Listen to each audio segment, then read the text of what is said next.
ভারত সেবাশ্রম সংঘ ফালাকাটা হিন্দু মিলন মন্দিরের 3 দিনব্যাপী 20তম বাৎসরিক সম্মেলন অনুষ্ঠিত হলো মন্দির প্রাঙ্গণে।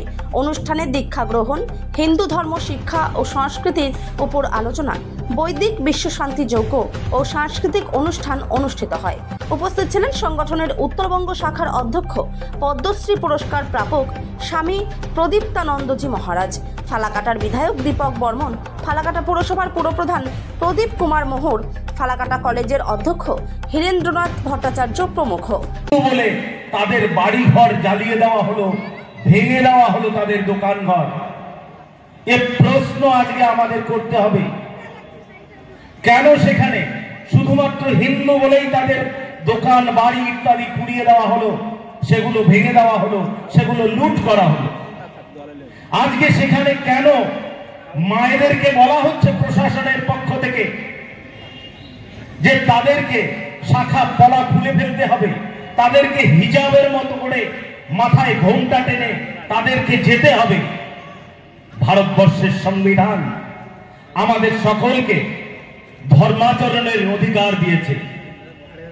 সেখানে কি এমন ঘটল?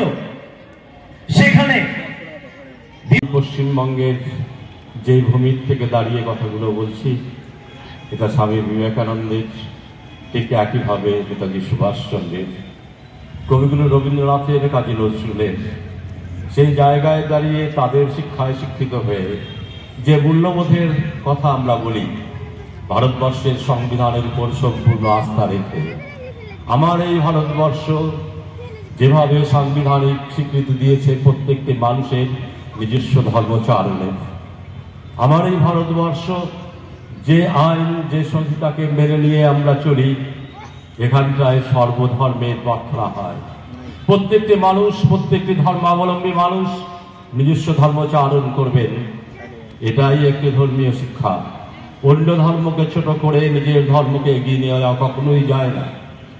আমরা ভারত সেবাশ্রম সংঘের সাথে আমি যেভাবে যুক্ত, যেভাবে আমি তাদের কাছে সাহায্য পেয়েছি, আমি দেখেছি আপনাদের গয়ার আশ্রমকে, আমি দেখেছি আপনাদের পুরীকে, আপনাদের বিভিন্ন আশ্রমে আর্ত মানুষের কারণে যখন বিপর্যয়ে পড়েছে ভারতবর্ষে, ভারতবর্ষের বাইরে আপনারা ছুটে গেছেন ত্রাণ নিয়ে।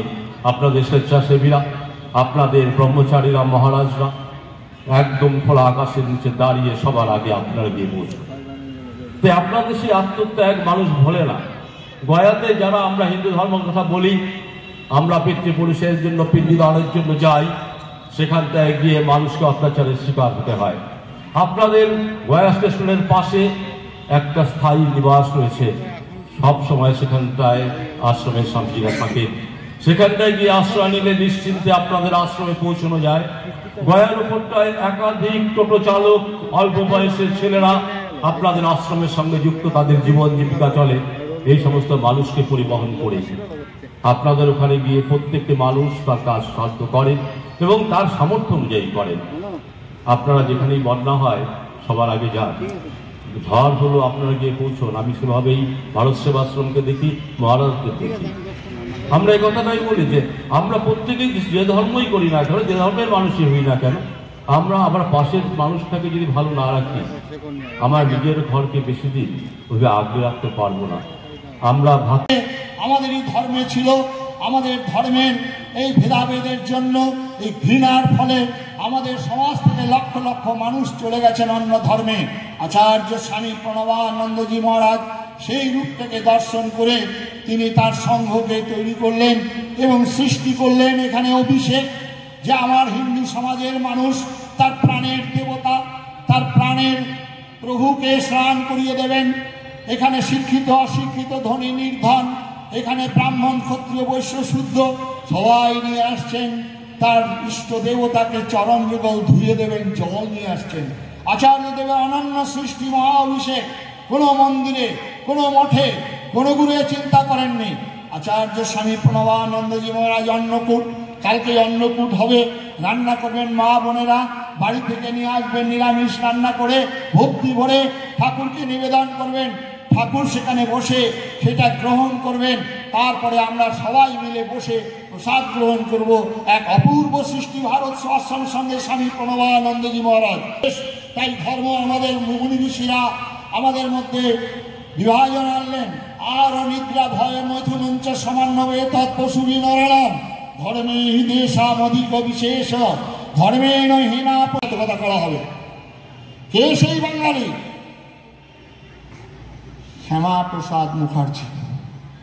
এই শ্যামাপ্রসাদ মুখার্জি আচার্য স্বামী প্রণবানন্দজি মহারাজ প্রকাশ্য হিন্দু সম্মেলনে তার মালা গলায় দিয়েছিলেন, বলেছিলেন আমি বাঙালি, হিন্দু বাঙালির অভিভাবক রূপে দাঁড় করিয়ে গেলাম। এই শ্যামাপ্রসাদ মুখার্জি এক বিধান, এক নিশান, এক প্রধানের বার্তা নিয়ে গিয়েছিলেন কাশ্মীরে। সেখানে